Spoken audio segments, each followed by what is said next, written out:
Hey everyone. Hello. We are retired to Rome. My name is LJ. I'm Russell.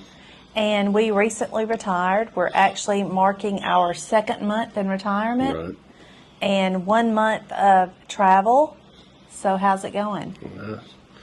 I've not missed work, if that's what you're saying. Me either. So I've heard a lot of people say that they didn't enjoy retirement, or it took them a little while to get into the rhythm of retirement. I've not missed a stride. I haven't either, and I've not missed 1 second of work. I really thought highly and think highly of a lot of my coworkers, as I know you do. Too. Yeah, I miss a lot of them. And you've been in contact with some of them, and I Yeah. have 1 or 2 of mine as well. But Well, we've been staying busy here too. We've been doing a lot of going to the beach and snorkeling and stuff like that. so I guess if no one knows, where are we? Currently, we're in Guam, south of Japan, east of Micronesia. I don't know. It's just a little small tropical island here. And why are we here? Visiting family. Our son is stationed Our here. son is stationed here in the Air Force. In the Air Force. And that's what brought us here. He's here, our daughter-in-law's here, our grandpups are here. And Guam is a beautiful island. If you've seen any of our other videos, if you haven't, we'll link some of them below for sure. And we've just enjoyed ourselves thoroughly for the last month. We got here on December 13th, and today I believe it's January 15th. January 15th. And we've done a lot of things. We've snorkeled. We've really both fallen in love with snorkeling. And I think you're going to try and get scuba certified. Yeah, I'm looking into it. I've really enjoyed getting out in the water and seeing people that are scuba diving and stuff like that. And there's a place here that you can do it relatively cheap and have a good time doing it. And the weather's just been great, so I'm looking forward to it. Yeah, it's very inexpensive here, under $500 to get scuba certified, and apparently it's one of the less expensive places in the world to get scuba certified. And a lot of people come to Guam to scuba dive because of the waters and because they're close to the Mariana. Is it called Mariana? The Marianas Trench. Trench, okay. Yeah. I am not remotely interested in getting my scuba certification. Scuba diving is not of interest to me. I am an okay swimmer at best, but I'm enjoying the snorkeling. I do have a life vest just for a little bit of added security, and I probably look like a 12-year-old, but that's okay. It allows me to have comfort and enjoy it, and I really have enjoyed it so far. So another thing I think that interests me about the scuba diving, there's a place on the south end of the island that they talk about. There's 2 shipwrecks, and they're close enough that one ship is from one world war and the other one is from a different world war, and if you dive down just enough to it, you can actually touch both ships, and it's pretty neat that it's from 2 different wars. So I thought that was a pretty neat deal. Yeah, I think they said one is World War I and one is World War II. I believe that's correct. So I hope you get pictures when you're there, because I'm not going. I'm not going to be there. If I ever get to that certification. Yeah. So that's why we're here in Guam, and we mentioned in our monthly budget video that we are staying with our son and daughter-in-law, which is such a blessing. We're not having to pay rent or a hotel fee or anything like that, electricity or water. They're taking care of all that, so we're very blessed in that aspect. Right. All right, we mentioned briefly about the transition being fairly easy into retirement. What's your thoughts? You know, we've sold everything. How's the transition been with not having any belongings other than what we brought in our backpack and suitcase? It's not really affecting me. I mean, we're here if we needed something. I mean, they've got all the creature comforts that we had back home. If we need something, we can go buy it. I mean, still trying to be like as minimal as we can, you know, because, you know, we're not going to be here forever. But, you know, if we move on, I don't want to have to lug a bunch of stuff that we're buying here. So Yeah, I think the only thing that I've really purchased is a couple of pairs of light pants, or not slacks, but just thin pants to wear to church. We've gotten into a church here in town, Jigo Baptist Church, and it's been great. We love all the people there. It's a very Super small, friendly, it's a very small church, Bible-believing church, which has been a blessing. Our son and daughter-in-law were attending there before we got here, so that's been great. But yeah, as far as the transition and not having what we used to have, sometimes I will think, like we just came through Christmas, and I have been in some stores that have Christmas things on clearance, and I start looking at it and I'm like, wait a minute, I don't have a Christmas tree anymore. I don't need any decorations. Like yesterday we were at the BX, and they had the White House Christmas ornament for 2024, and I thought, oh, well, that would be neat to start collecting those, and I thought, no, I'm not collecting anything anymore. No. So yeah, that's been different. It's just a different mindset because we have limited space. We have a very small carry-on suitcase and a backpack each, and if it doesn't fit in that, then it's not going with us when we leave here. So not. I've already found a few things that I don't think I will take with us on further, but we'll just have to see when that comes time. So speaking of, how long are we going to be here, and what's our next plan? From what I gather, I mean, we put plans together, and we've already bought airplane tickets and a hotel stay. It's not very long, but we're going to Tokyo, Japan in April. And we're doing that. Our daughter-in-law's birthday is actually in February, but due to we're hoping to hit it for the cherry blossoms. That's supposed to be a big time in Japan to see all the cherry blossoms, so we're hoping we hit it just right.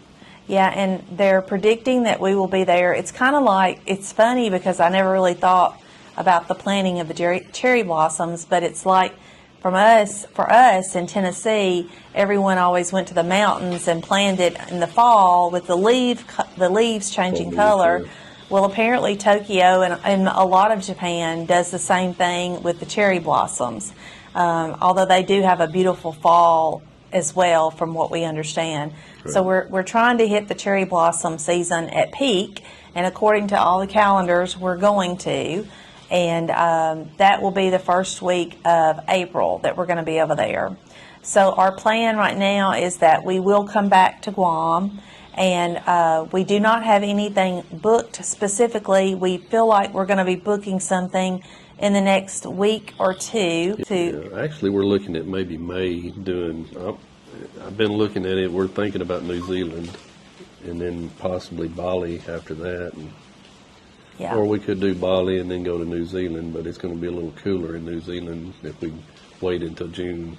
Yeah. So Bali is definitely appearing like it's going to be less expensive than New Zealand. New Zealand is going to be definitely a bigger chunk of our budget.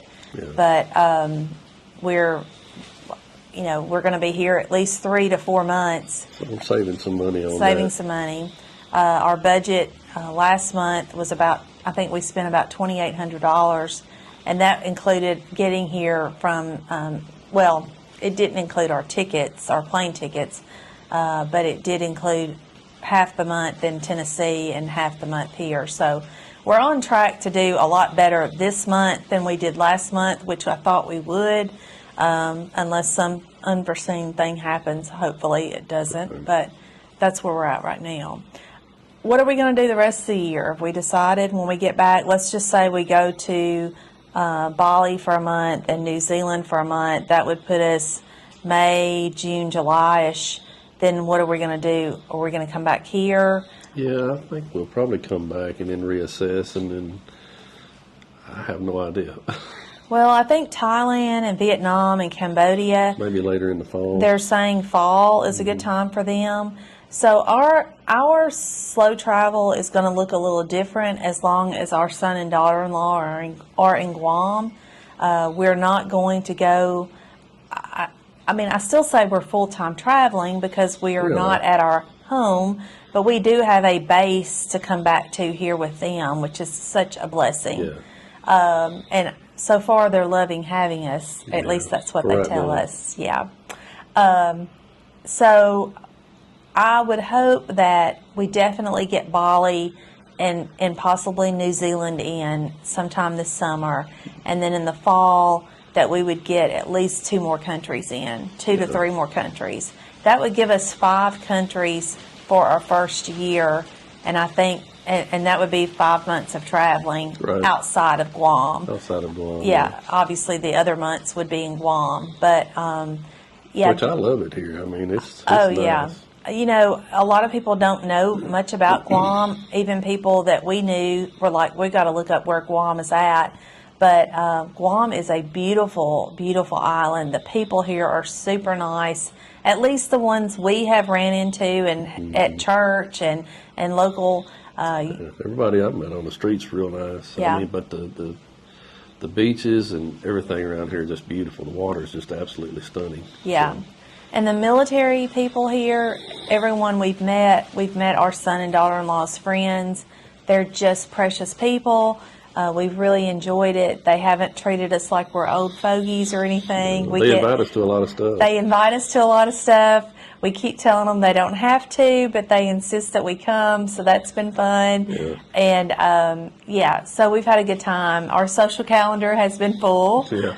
since we got here. It's like we're sitting out here on the porch today. I think today may be one of the first days we haven't actually gone somewhere.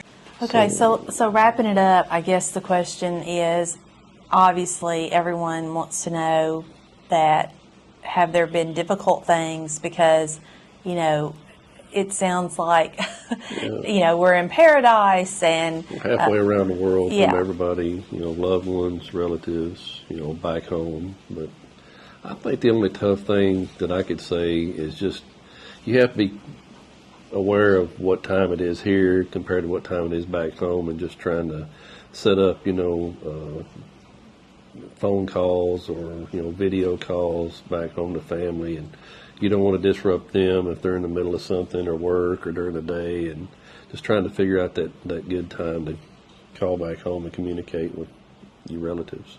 yeah, we've got, obviously we went through Christmas and New Year's without immediate family. Obviously we were here with this family, son and daughter-in-law.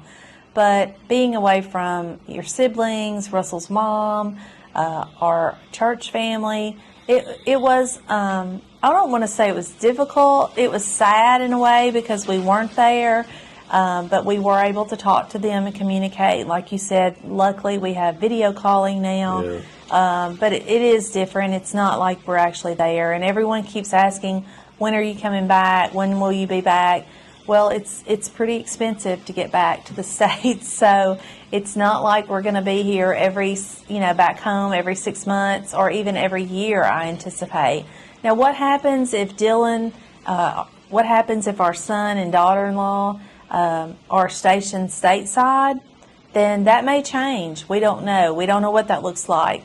But I would agree with you. I think that's probably been the toughest part. I guess finally, I think that last point I said was the last point. But how would you address people who ask you?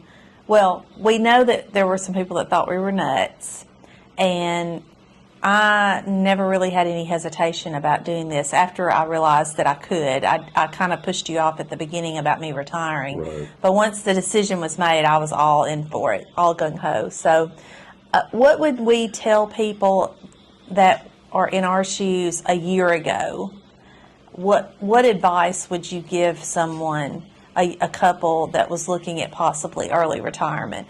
Would you say it's a good thing, a bad thing? I'm not going to say it's a bad thing. It's a very good thing, I think. But you have to do your own research. You have to put your own numbers together, and you have to figure out, if I set this budget, do I have that much money, you know, until I actually can draw Social Security or a pension or something like that can help along. I mean, you can't just go out here gung-ho and, you know, on your savings, and if you ain't got maybe, you know, $100,000, you ain't going to do it long. So Yeah.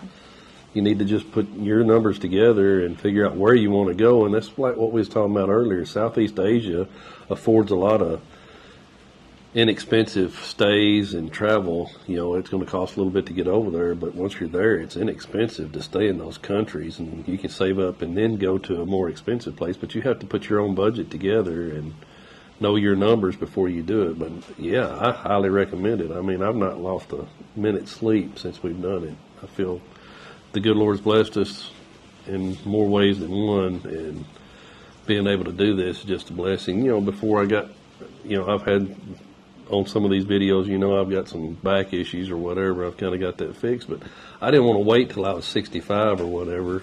Not saying that 65 is old or whatever, but where I possibly couldn't get around or whatever, I wanted to enjoy it while I could. So Yeah. we've been blessed that way. Yeah, we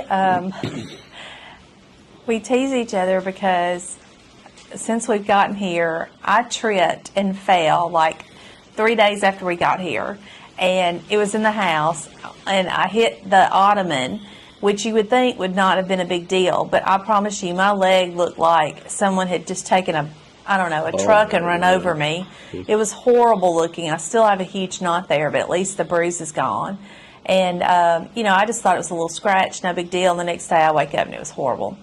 Russell and our son went to the driving range, and they Somehow I got hit in the ankle with a golf ball at full swing. But anyway, it's still sore. But and I'm puttering around. And they're in a golf tournament tomorrow, so hopefully there will be no injuries tomorrow. I'm hoping. But fingers crossed on that.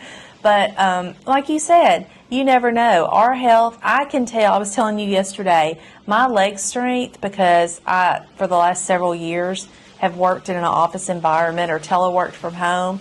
I can tell my leg strength is not what it used to be. That's my fault because I don't work out. But just sitting sedentary at a desk all day really has taken a toll on my body. Yeah. But so the snorkeling, we've been swimming. Walking every day, walking the dogs and stuff like that. So it's just, you just slowly at a time, you build it back up. So yeah. That kind of got off track on whether or not you should retire or not. But I do think if you've got the ability and done your research, you don't have to retire and look like what we're doing. You can do your own thing. You can retire and stay in your current home and do your current life. Whatever you choose to do, that was just not what we wanted to do. And again, we've said this before, don't take financial advice from us, but I will say this. If you're young and you're listening to this, start saving yesterday. And if you didn't, start today, because you're never going to say, oh my gosh, I saved too much money. I wish I hadn't saved that much money. I've never heard anyone say that. Absolutely not. So save until it hurts would be my, and then save some more.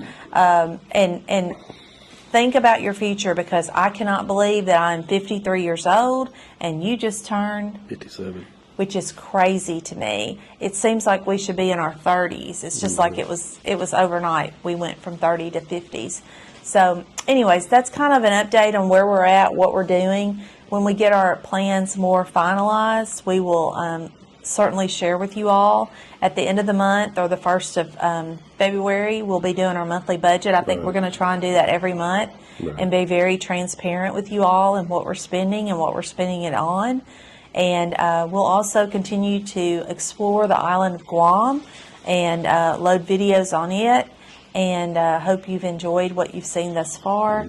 And subscribe. Be sure and subscribe to us. We are trying to grow our channel, obviously.